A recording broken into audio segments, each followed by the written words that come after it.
ദൈവത്തിന് സ്തുതി. പ്രഭാതകിരണത്തിലേക്ക് സ്നേഹവന്ദനം. ഭാഗം 1864. ഇന്ന് ഫെബ്രുവരി മാസം 6-ാം തീയതി.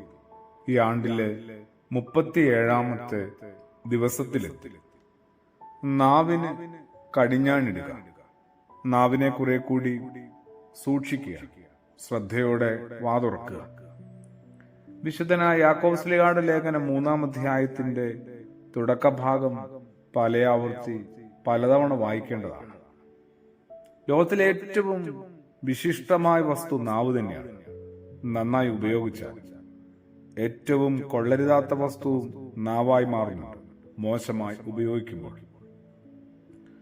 ഒന്നിനെയും അതുകൊണ്ട് പൂർണ്ണമായി വിശുദ്ധമെന്നോ അശുദ്ധമെന്നോ തരംതിരിക്കാനുമാവില്ല.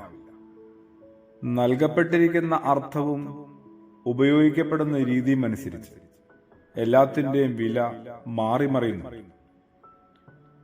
കുപ്പിവെള്ളത്തിനകത്തെ ഒരു തുള്ളി വെള്ളത്തിന്റെ വിലയല്ല ചേമ്പിലയിലുള്ള ഒരു തുള്ളി വെള്ളത്തിന്. അതേ വൈശിഷ്ട്യമല്ല ആമ്പൽപ്പൂവിൽ ഒരു തുള്ളി വെള്ളം നിൽക്കുമ്പോൾ. എവിടെ എങ്ങനെ ഉപയോഗിക്കപ്പെടുന്നു എന്നതിന് വില നിലവാരം നിർണയിക്കാനായിട്ട് ഒരു കാര്യം മാത്ര പ്രസക്തിയുണ്ട്.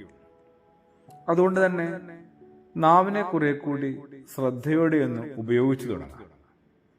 ഒരാൾ നന്നാവാനും അതുപോലെ നശിക്കാനും അയാളുടെ നാവ് തീരുമാനിച്ചാൽ മതി. എന്ത് പറയണം എന്നതിനേക്കാൾ കുറച്ചുകൂടി പ്രാധാന്യം കൊടുത്തേ മതിയാവൂ എന്ത് പറയരുത് എന്ന തിരിച്ചറിവിന്. നാവിന്റെ നിയന്ത്രണം കുറെ കൂടി നമ്മൾ നമ്മളുടെ കൈപ്പിടിയിൽ ഒതുക്കിയേ മതിയാവും. എന്താണ് പറയേണ്ടത്, അതുപോലെ തന്നെ എന്തൊക്കെയാണ് പറയരുതാത്തത്. പറയേണ്ടത് പറയാതിരിക്കുന്നതും പറയരുതാത്തത് പറയുന്നതും ഒരുപോലെ തെറ്റായി മാറുന്നുണ്ട്. അതുപോലെ തന്നെ പ്രധാനപ്പെട്ട മറ്റൊരു കാര്യവുമുണ്ട്. ഒരേ കാര്യം എല്ലാവരോടും ഒരുപോലെ പറയാനും ആവില്ല.